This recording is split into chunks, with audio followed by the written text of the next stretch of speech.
اپنی ضروریات پوری کرنے کے لیے دوسری صنعتوں کی کمپنیوں کا رخ کرتے ہوئے دیکھتے ہوئے اپنی قدر کا تعین کرنے کے لیے جدوجہد کر رہے ہیں۔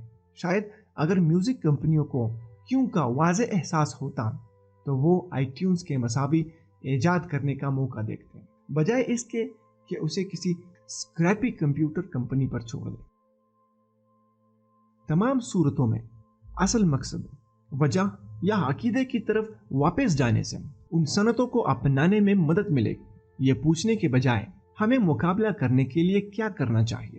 سوالات پوچھنے جانے چاہیے، ہم نے وہ کرنا کیوں شروع کیا جو ہم سب سے پہلے کر رہے ہیں، اور آج دستیاب تمام ٹیکنالوجیز اور مارکیٹ کے مواقع کو دیکھتے ہوئے ہم اپنے مقصد کو زندہ کرنے کے لیے کیا کر سکتے ہیں۔ لیکن اس کے لیے میری بات مت لو، اس میں سے کوئی بھی میری رائے نہیں ہے، یہ سب حیاتیات کے حصولوں پر مضبوطی سے قائم ہے۔ اگر آپ کو اس ویڈیو سے فائدہ ہوا ہو تو ضرور آپ کے دوستوں کو بھی ہوگا، تو لہٰذا اس فائدے کا ذریعہ آپ بنیں، اپنے دوستوں میں اس ویڈیو کو زیادہ سے زیادہ تقسیم کریں۔ اور اگر آپ کو میری یہ ویڈیو پسند آئی ہو تو میرے آنے والے ویڈیوز بھی آپ کو ضرور پسند آئیں گے، تو لہٰذا آپ میرے چینل کو سبسکرائب کر لیجئے۔ ہماری اگلی ویڈیو تک اللہ حافظ۔